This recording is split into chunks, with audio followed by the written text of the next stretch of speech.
Donald Trump is trying to get late-night comedian Jimmy Kimmel taken off the air again. Today, Trump's FCC chairman Brendan Carr took the unprecedented step of threatening Disney's broadcast licenses by bringing them under an early review. The Trump administration claims this is part of its investigation into diversity, equity, inclusion at Disney, but it's widely understood as retaliation for this joke that Jimmy Kimmel made last Thursday, 2 days before the White House Correspondents' Dinner. Of course, our First Lady Melania is here. Look at Melania, so beautiful. Mrs. Trump, you have a glow like an expectant widow. Yesterday, the First Lady put out a statement demanding Kimmel be fired. Here's how Kimmel responded on his show last night. Obviously was a joke about their age difference and the look of joy we see on her face every time they're together.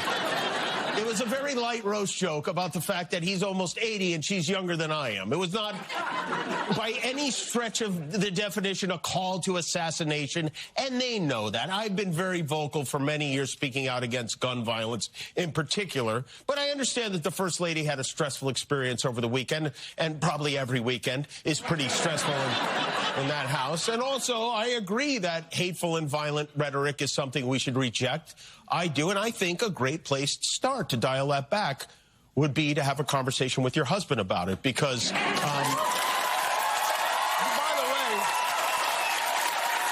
I also should point out, Donald Trump is allowed to say whatever he wants to say, as are you, and as am I, as are all of us, because under the First Amendment, we have, as Americans, a right to free speech. Ana Gomez serves as a commissioner of the FCC. She was appointed by Joe Biden in 2023. She's spoken out about and against today's decision, and she joins me now. Commissioner, it's good to have you on the program. Obviously, the FCC is a bipartisan, structurally bipartisan entity with a majority appointed by the sitting president, the chair, Brendan Carr, obviously appointed by Trump. Can you just start with what technically happened today? Because my understanding is, in the past, there's been what we might call jawboning. There might be threats, we're going to block this, but there was actually like a regulatory action taken today. What was it? Yes, hi, it's good to be with you. Well, what we saw today was the White House called for the silencing of a vocal critic, and the FCC answered that call. What the FCC did today was it issued an order to start the renewal process for Disney-owned local broadcast stations. And that renewal process is years in advance of when that was supposed to happen. But this is all just as an excuse in order to retaliate against voices that this administration opposes. The last time this happened, in some respects, I would say one of the mistakes Brendan Carr made, from my reading on it, other than the substance, was to explicitly say what he was doing. And I'll play you what he said the last time they tried to cancel Kimmel about the role that he was going to play. Take a listen. This is the chair of the FCC. Frankly, when you see stuff like this, I mean, look, we can do this the easy way or the hard way. These companies can find ways to change conduct, to take action, frankly, on Kimmel, or, there's going to be additional work for the FCC ahead.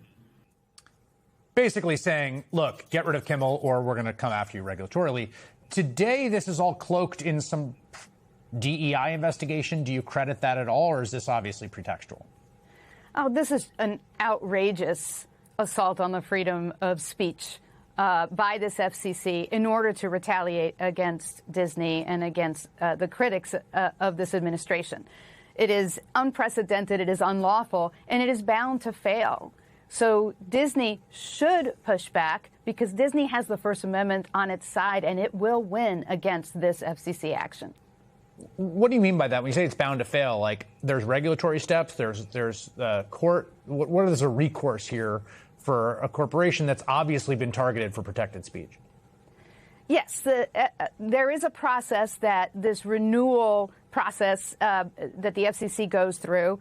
And the FCC is clearly trying to target Disney to actually harm it. It will go through this process. It's a years-long process that involves various levels of review, including a final vote by the commission, if in fact the commission decides not to renew these local broadcaster licenses. Then it goes to court because Disney would presumably appeal such an action. And it's important to note that through all of this time, ABC will still be able to operate its licenses. So this threat is really just about the process and about putting Disney through the pain of having to defend its licenses and its local licenses. And I just want to point out to you, there really is a rich irony here that this is an action taken to retaliate against a bit about an event that is about honoring freedom of speech, but is instead being used as an excuse to curtail that very freedom. And it's absolutely antithetical to what our First Amendment is all about. The FCC, like other boards, right, the Federal Elections Commission and a bunch of other ones, you know, they have these kind of structures where they're bipartisan, but there's a majority. I mean, what is your relationship with Brendan Carr like? I mean, when you see this, can you call him up and be like, this is ridiculous, this is wrong, why are you doing this? Well, I don't talk about my conversations with my colleagues, but yes, we are a board, a bipartisan board. There's only 3 of us right now.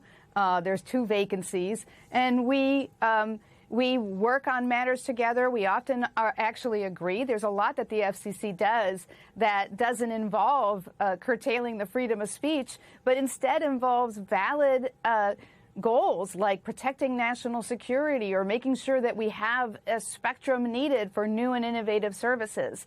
And so we work together to make sure that we can advance the public interest in general, pursuant to what Congress tells us to do.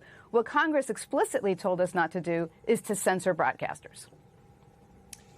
How important is it to you for the free speech in this country and the liberties that all of us as Americans, I think, are proud of or aspire to, that this not be allowed to work in this case? It is so important for our democracy that we not allow this administration to weaponize the FCC or any of its other agencies under its control to curtail our freedoms. And freedom of speech is so important. Freedom of the press, of course, the Fourth Estate, is so important to hold power to account. And so it's really important that the broadcasters push back against this, because as we have learned, capitulation does not lead to protection for that particular broadcaster. We've seen already how this administration has tried to retaliate against broadcasters and how it continues to come back to demand more. So we are at an inflection point right now. Broadcasters can make a decision. They can push to protect the freedom of speech, or they can surrender it. So I am happy to see that Disney has said that it will, in fact, fight this, and it should fight this because it will win. Ana Gomez, Commissioner on the Federal Communications Commission. Thank you so much for making some time for us today. Thank you.